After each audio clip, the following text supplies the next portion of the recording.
There's a version of you that resists the phone, skips the snack, and does the work. You've met that version, usually in the first week of January. Then willpower runs out, and you conclude, again, that you lack discipline. Here's what should bother you about that conclusion.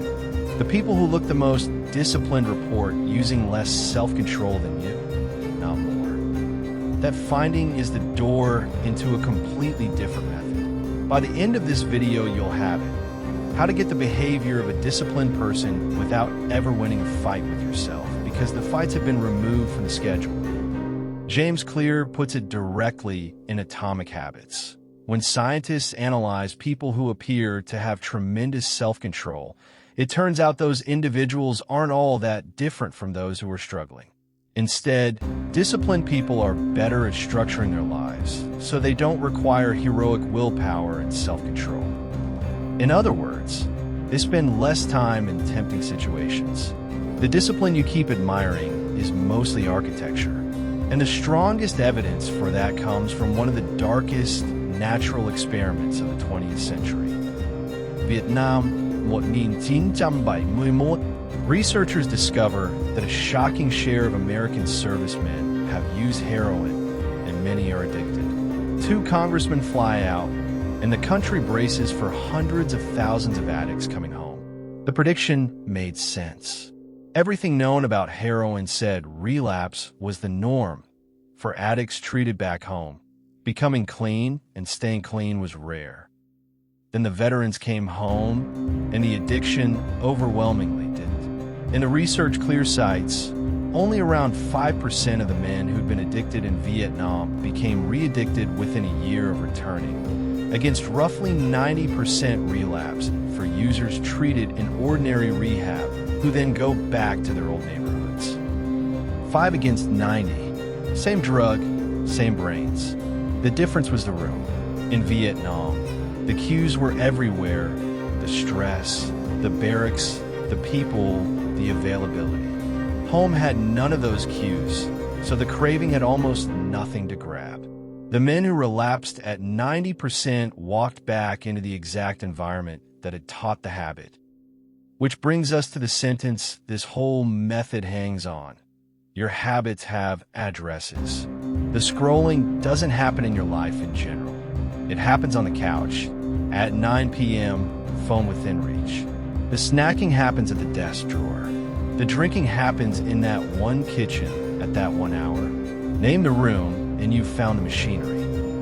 Now watch what happens when someone redesigns a room and tells nobody. Massachusetts General Hospital, the cafeteria. A doctor named Anne Thorndike believed she could change the eating habits of thousands of staff and visitors without saying a word about willpower or health. Her team changed the architecture. The fridges by the cash registers, which held only soda, got bottled water added. Baskets of bottled water appeared next to the food stations around the room. The soda was still there. Nothing was banned. No posters, no lectures. Over the next 3 months, soda sales dropped by 11.4%, and bottled water sales rose by 25.8%. Clear's line is the one to keep. Nobody had said a word to anyone eating there.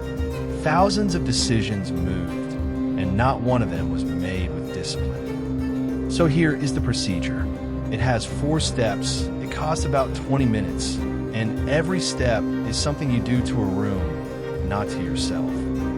Step 1. Make the cue of your best habit visible. 1 cue, 1 habit. The book on the pillow. The running shoes in the doorway where you physically step over them. The water bottle on the desk before you sleep. You are not committing to the habit. You are planting its trigger where tomorrow's version of you cannot miss it. Step 2. Make the cue of your worst habit invisible. Notice the target, the cue, not the habit. You're not quitting anything tonight. The phone charges in the kitchen, not the bedroom. The app moves off the home screen, or the phone logs you out each time. The snacks go to a cupboard you need a chair to reach. Every added step is friction the craving has to climb. Why the cue and not the craving? Because of the order in which a habit fires. Cue, craving, response, reward. And once a habit is learned, the wanting arrives with the cue itself before any pleasure shows up. Fighting the craving is fighting the middle of a chain reaction.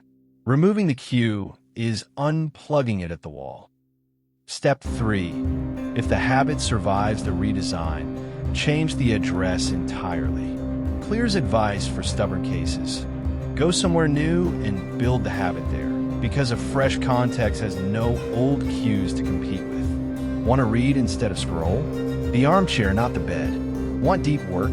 The library table where you've never once opened a feed. Step 4. And this is the one almost nobody teaches. Stop punishing yourself for the lapses, because shame is fuel for the machine you're trying to stop. The research on graphic warnings and public weigh-ins keeps finding the same backfire. Raise someone's stress and self-disgust, and you push them toward the exact behavior that soothes it. The cycle is stress, indulge, shame, repeat. Kindness here isn't softness. It's cutting the fuel line. Run the audit tonight. Pick your worst habit and write down its full address, room, time, chair, device. Then ask one question: what is the very first physical thing I touch or see when this habit starts? That object is the cue. Tonight, that object moves. One honest limit. Environment design is the daily default, not a straitjacket. There will still be rare days that need raw override, a deadline, a temptation that followed you into a clean room. Fine, spend willpower there, where it's scarce and precious. To stop spending it on battles, a bottle of water in the right fridge would have one for free. 90% relapsed in the old rooms, 5% in the new ones. Same people, same brains. You are not weak. You are living at the same address as your worst habits. Move the cues, and discipline stops being fight and starts being floor plan. Next week, the study that explains why you give up the moment nobody's watching.